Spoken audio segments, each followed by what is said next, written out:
Hey, g'day everyone. Welcome back to the TryPod Live with Winny and Clarkey after probably the strangest, possibly worst thumbnail you've ever had on the show. But that's up to the viewers to interpret. You know, maybe they got around that one and really enjoyed that staunch look. We've got a big finals week, 2 semi-finals, elimination football from here completely. Before we get to all that and more, how are you going? Yeah, pretty good. Thanks, mate.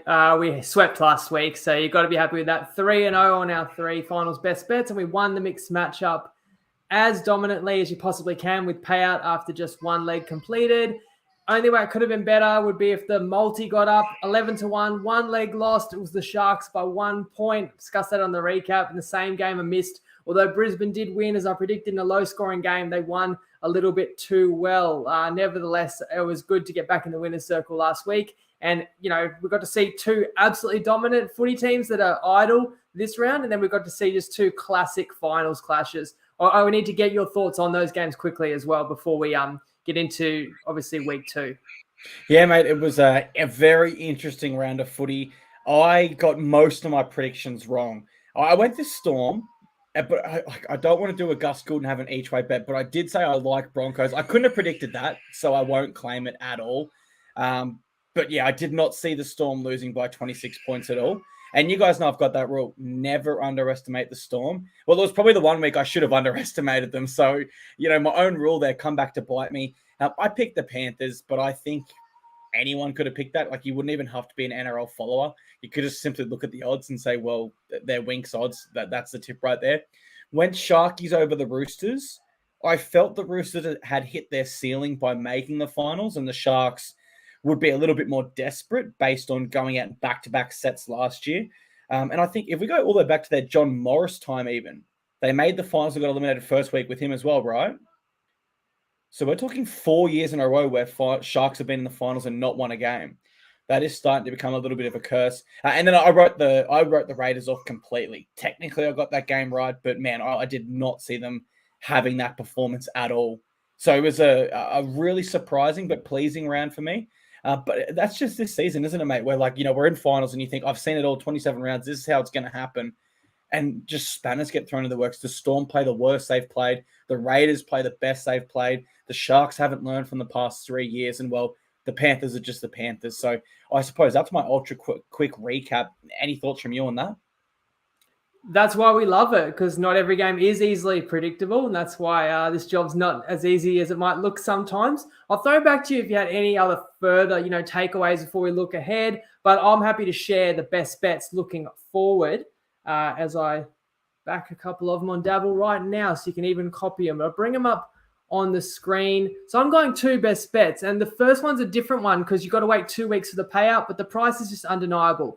NRL futures, stage of elimination, Storm, prelim finals at $1.80 on Dabble. You can copy that off Jacob Wynn right now. They were humbled by Brisbane last week. That's a good thing, I think. They're at home, suffered some injuries, but just not as impactful as the Roosters. I'll get to that. I think more depth to replace that. And the Roosters could run out of steam, which you and I both thought could be the case last week, although they were super brave. They've been playing finals, elimination finals, since round 23, really. And then for this bet to win, the Panthers would need to beat Melbourne a week from now. I won't go too far in detail of that one. There's a few variables we don't know. Does Luai play? Who gets through this week for Melbourne? But importantly, I just say this. I can't see the Panthers being a price north of $1.33 head-to-head next week. So when you combine it with the Storm's head-to-head price this week, it makes a ton of sense. And shout out to Kyle Gordon, who's in the chat. He sent this to me for consideration. I hadn't done my deep dive when he sent it to me, but now I have. I'm convinced that the Storm wins 75% or more of the time this week, lose 75% or more next week, and that makes this bet right around a 60% win likelihood. And then I'm going to Warriors Knights, and I'm playing the first half under 20.5 points. Best price $1.87 on Ladbrokes and Neds, also $1.82 on Dabble. And I love the unders in this game, even though both these sides conceded 5 tries last week. I just think that actually builds into the fact they will be so focused on their start, and that means high completion rate. Don't make silly errors out of yardage. Make sure your kick chase is on point. Don't give the opponent any easy meters, and dial in on defense. You've also got question marks over key attacking focal points. Well, both halfbacks for the Warriors, obviously Johnson is he playing and is he 100%? And the Knights are without their first choice halfback. Fitzgibbon out as well, and Ponga still playing a bit busted. So I did like the unders in general for this game, but I felt first half is increased because you know it's going to be an arm wrestle. Whereas if you play the full game, you always get that chance it can blow out late if after, say, 65 tough minutes, if one side cracks or someone's forced to take risks. So that's why I've gone that direction. So kind of a play to get around each of the two finals games. I really like the Storm one. I am going to go them this weekend. I'll get into exactly why soon. But when we saw them versus Penrith at Bluebet in August, so only a month ago, and Panthers really won without too much struggle, you'd have to think in finals it's going to be a similar story. And as for the points there this year, the Knights are averaging 26 points per game, and the Warriors are averaging 23. Keep in mind that when we look at those averages, we're also considering they're versing some poor sides to get those averages up.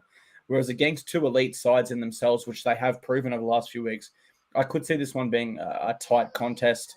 But yeah, let's get into our specific game previews because there's only two games, but there's still a lot to talk about. It's such I can speak to the unders even further. Look, I don't know if you had any other takeaways you weren't here on the recap. I've got a mini rant, so you're going to have to indulge me. I figure we had that little bit more time.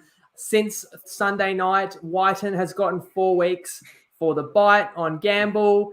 I said in the recap, like, why wasn't he sent off? It seemed pretty clear to me. The precedent was set in, it's been set in NRL before, most recently for your Titans. Proctor sent off. That cooked him in that game. It's happened in the NRLW this season. It was a straight send-off. I get it. It was Klein. The referee doesn't want to decide the outcome of a match based on something that, maybe needs some deliberation or judgment. So he left it in the hands of the judiciary and then didn't even give a penalty. But I just think, how many sin bins have we seen this season? How many send-offs have we seen this season? We've seen a few, and they're quick to punish some of these certain acts really harshly.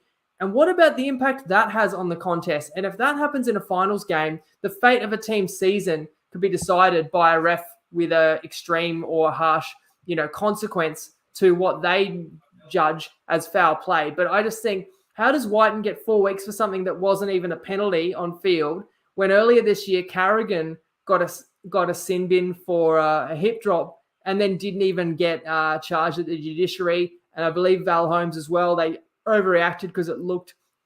Now, I don't want to get it twisted. I believe Val Holmes put on like a massive shot 2 weeks in a row. One was clearly a high shot, but the other one was right across the chest. They gave him 10 because they reacted to it, and then he didn't even get suspended. So I guess what it just comes back to is a little bit of a whinge about consistency. For what it's worth, I would just say I prefer they err on the less extreme in the moment. We can always figure it out afterwards if the player needs, further punishment. I just hate to see the referees overreact and spoil a contest. Absolutely a send-off, in my opinion. The evidence was there via the video and the marks on the arm. And I didn't want to make a comment on my page publicly until the judiciary had played out. Now it has been played out. I can, pretty confidently and fairly say now that he has been found guilty that's a send-off. You can't have a nibble and go, Jack bite and hungry Jack mode in the middle of a game. It can't happen, right? And so we've had 4 send-offs this year in the NRL. We've had 2 in the NRLW. Now, 2 of those send-offs were from a high tackle and a dangerous throw. They resulted in 5 matches. But you'll remember in round 23, Moeki Fotuaika and Nathan Brown both sent off for high tackles that incurred a 1-match ban. So Whiten got a 4 times or 3 times bigger punishment than that. Look, I'm really glad that Mal Meninga came out today and said, I was never going to consider him for the Kangaroos because he's suspended anyway. I would have really hated if they had have used that loophole and said, we would have picked him for the Kangaroos and got those games wiped off. They will count the NRL All-Stars game, which I also think is unfair because you said you were retired from rep football. But ultimately, Jack has still cost himself the inaugural game there over in Las Vegas with the Bunnies. So he is going to miss out in a big way, which is a pretty big punishment in my opinion. Yeah, absolutely. That adds to it. It's more than just a standard regular season game. That's a special occasion. Yeah, it would have been ridiculous for him to try and say, no, actually, I would like to play for the Kangaroos because he already retired from rep football, as you said. I want to get to some comments. Would you play 19.5 in the Warriors Knights game? Look, 20.5 is that much better, but if I have to play it, I still lean the under at 18.5, 19.5. Definitely see that first half being low scoring, but obviously shop around. I did mention at least 3 bookies where it's 20.5. Ryan says the Storm bets it only $1.67 on New Zealand tab. And just to be clear, that Storm win this week, lose next week. It's essentially a 2-leg multi, absolutely right. And I think both legs would be kind of $1.30 or under, and you wouldn't get $1.80 doing it that way. So that's why I do believe play it now. If you agree with the way I see it, which is obviously Melbourne wins this week, loses next. Keegan, not trying to sound ridiculous, but the total in Knights Warriors could end up under 20.5, let alone first half, if it rains, he says. Take your shot at me. And I don't think that's crazy either. And Colt, Storm rarely put 2 bad performances in a row. Ryan Whiten's dentist could have recognized those bite marks. In fact, I'll put more comments up on the screen. Clark, I'm not sure when you had this in the agenda, but I thought we could throw to Tristan because he might have a word on the round that's been that we've just been talking about, and then he'll lead us into the round upcoming. G'day everyone, it's Tristan Merlehan here from Top Sport, and we're into week 2 of the finals, and we saw the 2 premiership favourites flex their muscles in week 1 with the Panthers and the Broncos both having commanding wins, firming into $2.10 and $2.50 respectively now to win the competition. In the other 2 games, the Roosters just got over the line against the Sharks. That was very much a 50-50 game. There was a late push for the Roosters with us at the jump, and I thought when Teddy went into the sin bin, I thought the Sharks were going to be too good, but the Roosters, they showed enormous guts to be able to get the result there, and what a fantastic game we saw on Sunday between the Raiders and the Knights. All the multis were lobbing into the Knights at the shorts. They got into $1.15 in that match. I thought we were some chance to get an upset there for a long period of time, but as we all know now, the Knights just got over the line and they move into their round 2 fixture against the Warriors, where they're $2.55. The Warriors $1.52. But the big move of the weekend has been for the Storm. Obviously, on the back of the Roosters' injuries, the Storm's gone $1.35 into 126, 8.5 out to 11.5, and the Roosters all the way out to 3.90. Unfortunately, there was some injuries for the Storm as well. So it is quite a strong push for the Melbourne-based side, and we'll see who gets the job done to move into the prelim finals against the Panthers and the Broncos. Good luck if you're having a bet, and of course, gamble responsibly. And just a sound check now so everyone can turn their volume down in case they did turn it up. We'll give you a few seconds there. And we do thank Tristan for that exclusive insight there. Always interesting to hear the other side of the perspective. Are you ready to jump into our specific preview for the 2 games, Winnie? Let's go ahead and do it. We kick it off Friday night with the Storm v Roosters. We're down in Amy Park in Melbourne. 7:50 kickoff, and the line is set at minus 11.5 in the Storm favour, who will be without Xavier Coates and young Tonomapia. Remus Smith comes in on the wing there, and Justin Olam returns to fill out that edge. Ryan Pappenhausen is, of course, out, so Alec McDonald returns to the bench. For the Roosters, no Joseph Manu, no Billy Smith, and no Joseph Suaalii. So your new centres are Paul Momirovski and Corey Allen, and Jackson Paulo comes onto the wing there. How are you seeing this one, Winnie? You're pretty keen on the Storm. I like it that way as well. Why are you so keen on the Storm in this one, though? Well, first of all, I love when we get the big rivalry games. This is one of the biggest rivalries in the competition, and it's fueled by the fact they were the best 2 sides of the 2010s. So many barn burners between these sides in the last 15 years that come to mind. Most recent time they met in the finals, off the top of my head, was 2019, where the Roosters got the better of the Storm, and that was en route to back-to-back premierships. But then the Storm won the premiership the next year. And of course, we know the Panthers have taken the baton as the benchmark in the comp. They won the next 2, and it is the Panthers who await the winner in this one. I thought the first aspect that we should discuss would be, the losses. So as horrific as that Pappenhausen loss was to witness, and I did mention the silver lining in the recap that the road to recovery may not be as long as last time. It's heartbreaking for Paps. It's going to hurt the Storm players emotionally, but the thing is, they haven't played a meaningful game this year where they've relied on him. He's played off the bench twice, and he started at fullback when it was the B team game. So they lose a bit of upside. They lose cover for the back line, but not an integral part of the team this year. Tonomapea to Olam, that's a lateral move for mine. And Coates to Smith, of course, it's a loss when you lose an origin winger, but Smith's experienced and has done a job many occasions. When I moved to the Roosters, I had my doubts over Manu last week, and it was one of the factors in playing the Sharks. And it's worth mentioning, of course, although the Sharks lost, the best bet was the first half, so that was fine. And then you lose Billy Smith and Suaalii, and Well, Momirovski, Allen, Barlow, again, like they can all hold their own. These are bigger losses for the Chooks. I can see you nodding in agreement there too. So then I kind of moved to the spines, and you've got match-winning moments by all of the spine members for the Roosters last week, really, like Teddy, Keary, Walker had these great moments. And actually, that you look at the Storm key position players, Hughes, Munster, Grant, they wouldn't want to watch back last week. They really struggled. But any playmaker is going to struggle when your team gets dominated and you lose to the tune 26-0.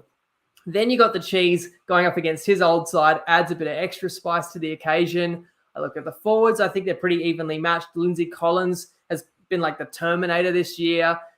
I wonder, I'd be interested in who you think Melbourne's best forward is, the most impactful forward. For me, it might be Nelson, who's actually, playing off the bench. As I said at the top, my best bet is implying Melbourne's going to win this 3/4 of the time in my mind, but then lose 3/4 of the time to Penrith.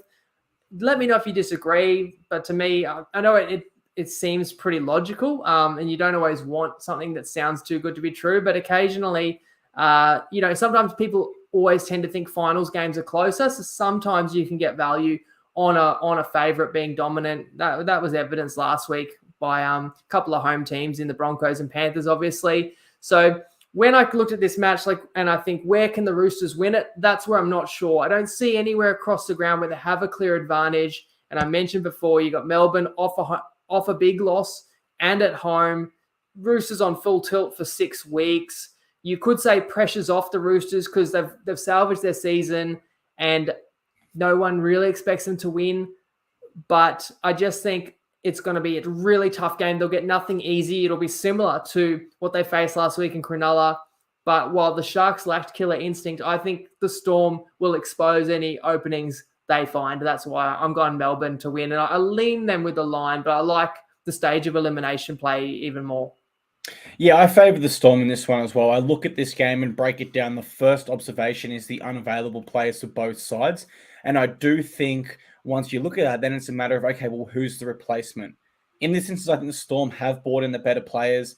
They looked short of middle forward against the Broncos. They really lost that middle battle. They addressed that by bringing young Alec McDonald in. Justin Olam, a former Dally M Centre of the Year, he comes in, and Remus Smith on the wing there, who's a New Zealand Kiwis rep player at his best.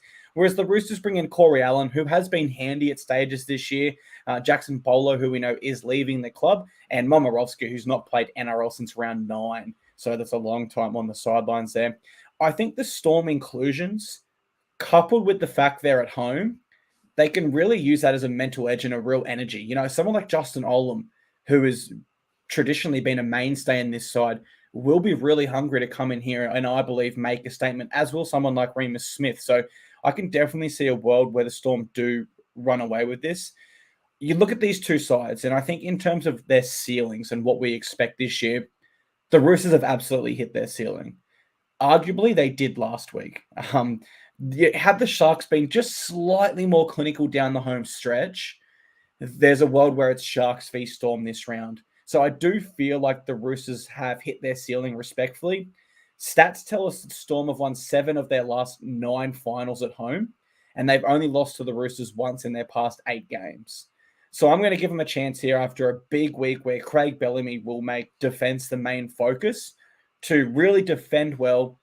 And when they defend well, we know the Roosters have errors in their game. Even when they won the back-to-back premierships, they led the NRL in errors and had really low completion rates around the 70% mark. If the Storm can defend and overwrite what Cameron Munster so elegantly described as a dog shit performance, then, I've got to take the Storm here. So my tip is Storm. Again, I favour them at the line. And I did see Colt say he likes Harry Grant for a meat pie over the cheese.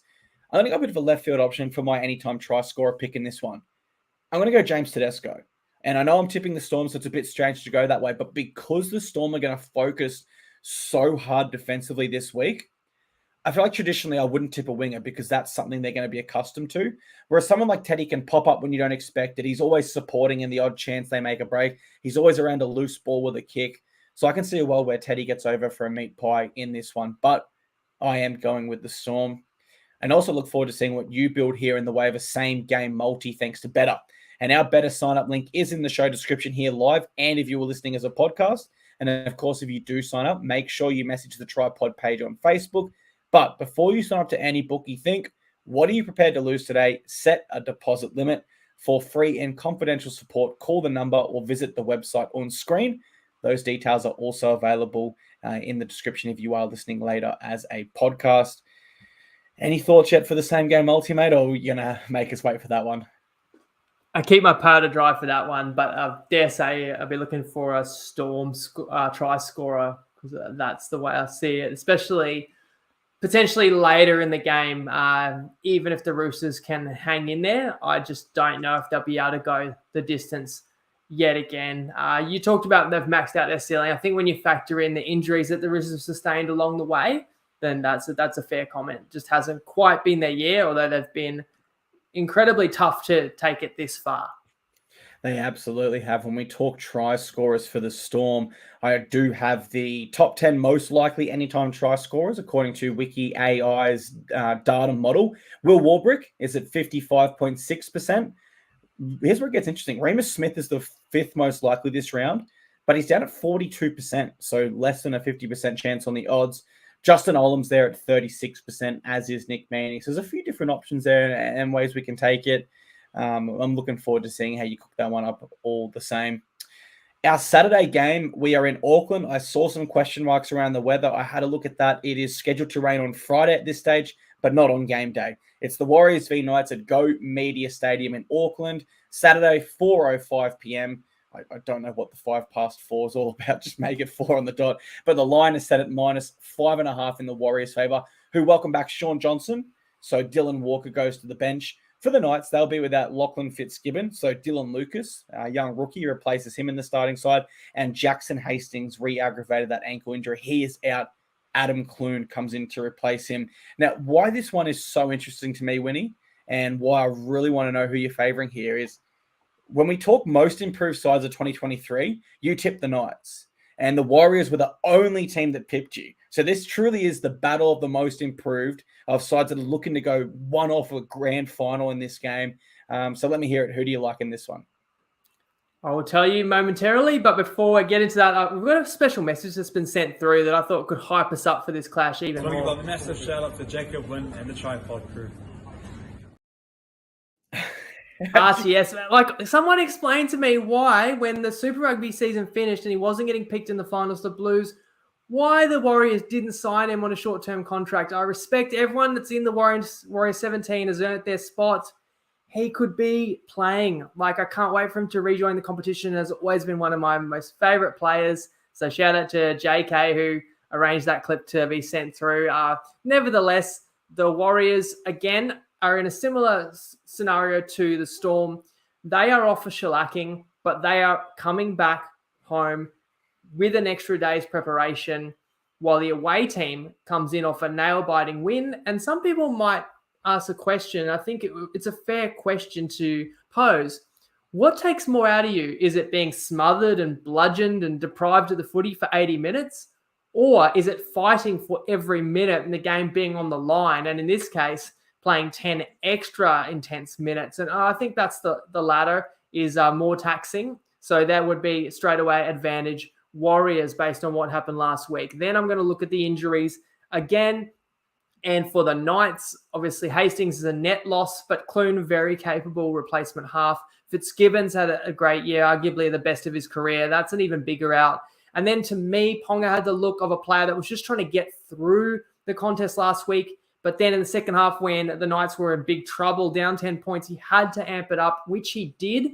At least the positive for Newcastle fans would be that he could do that. And they're going to need nothing less this weekend. For New Zealand, there's less certainty. The prodigal son, Sean Johnson, this is the biggest Warriors game in over a decade, and he's got to play in it. But will he be right? And even if he does play, how can we be sure he's 100%? If it was a regular season game and we were previewing it, I could say something like, wait for the news. If he's playing, he's going to be right because they wouldn't risk it. But it's a finals game. The fact is they might risk it because Dylan Walker covered last week anyway, and he's on the bench. So I feel like you could get into a scenario where, look, it's a calf. It's similar to Joey Manu.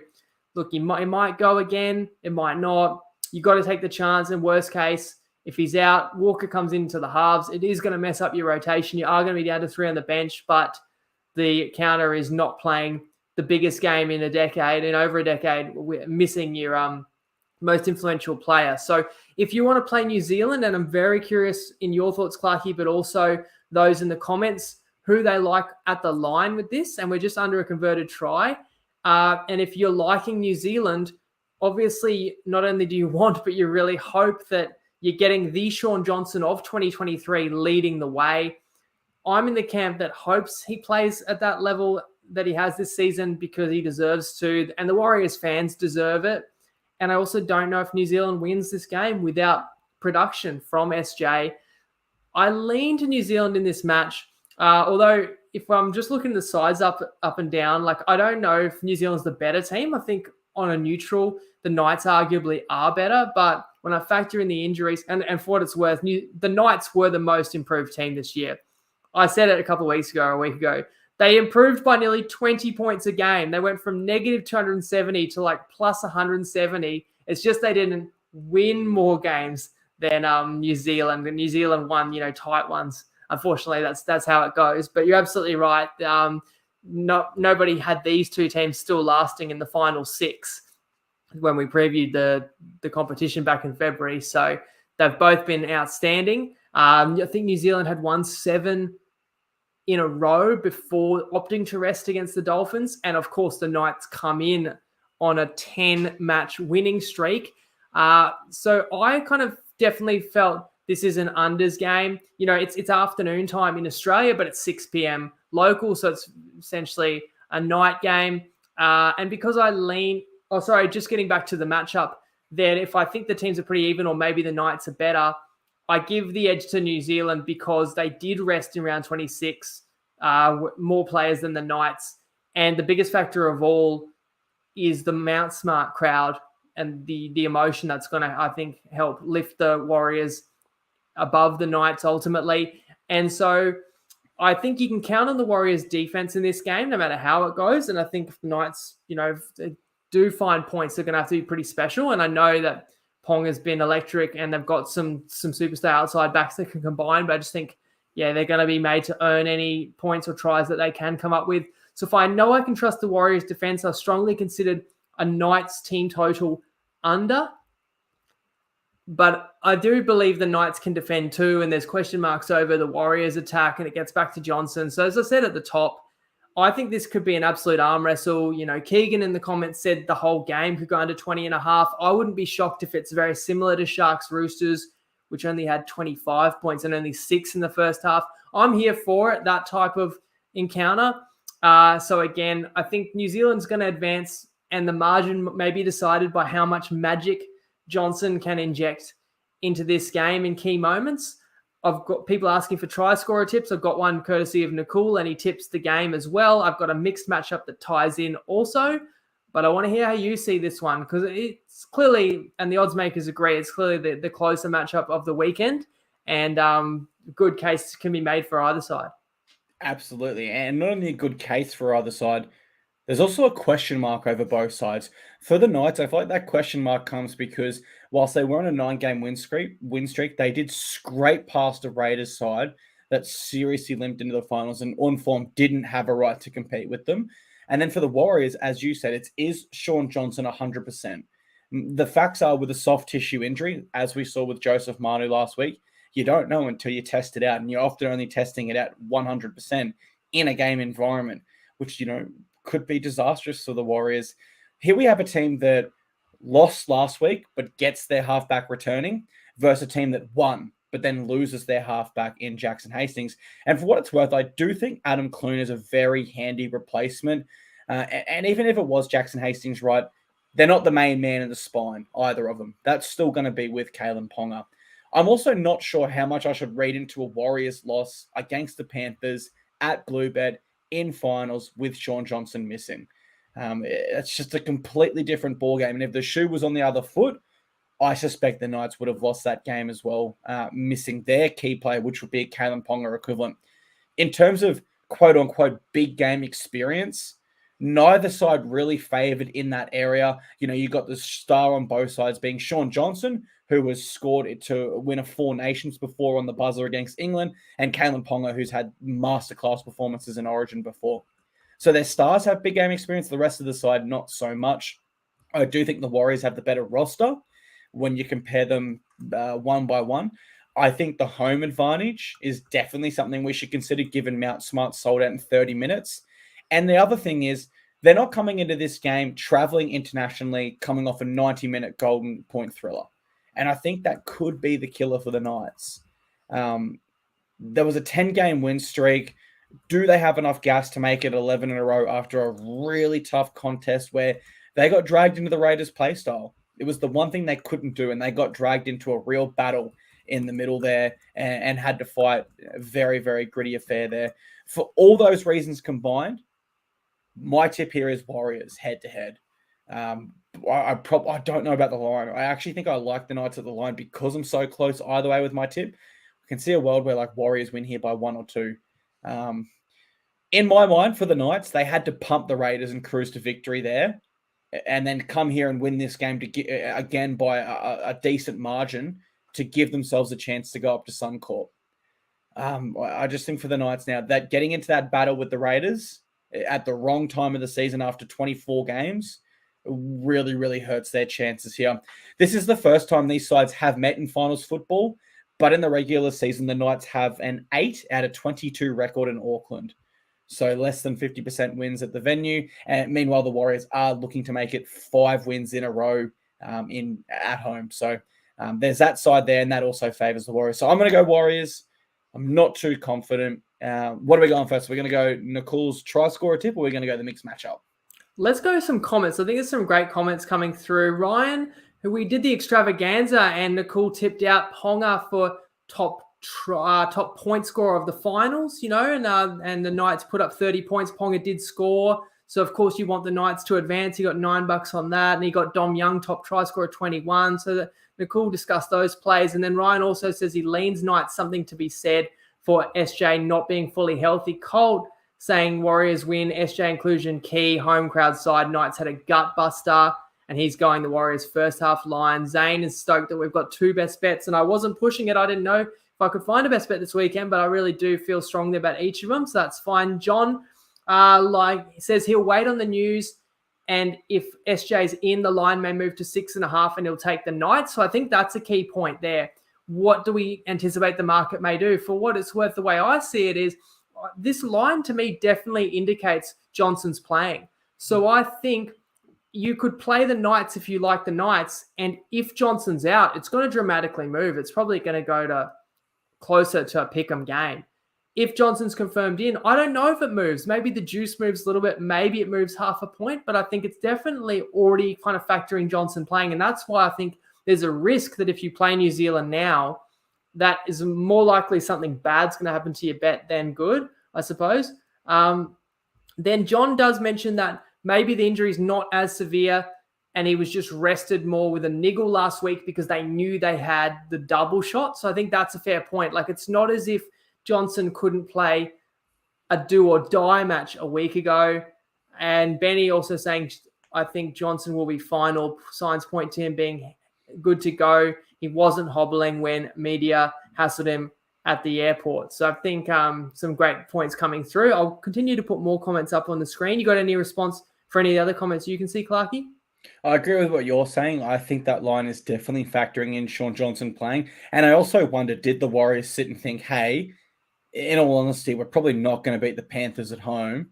So then we would be, double loading that calf that has a niggle.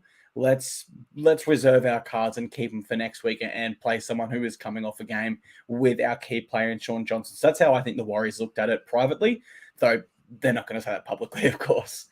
No, that's it. And more great comments coming through. We should have addressed, there is something to be said for momentum for the Knights. And I'd also like Marcus's comment there about the pressure is on the Warriors. I feel like the Knights had to win last week at home, or the season would have been partially a failure, a failure to capitalize on that great form and that great winning streak. If they didn't win a finals game, they would have got no further than they already have under Adam O'Brien. But now they got that win. Now they're the underdogs. They can maybe loosen the shoulders a little bit just in terms of they can play their best footy and they're not under the same pressure that the home side is, where same deal, New Zealand's had too good of a year to go out in straight sets. That would be a crying shame. So I do feel like should have probably mentioned that as well, that the pressure, I think, is on the home side and it can go both ways when it's a massive occasion. That's what we're going to have to find out. But I do think there's enough leadership in the Warriors group that they're not going to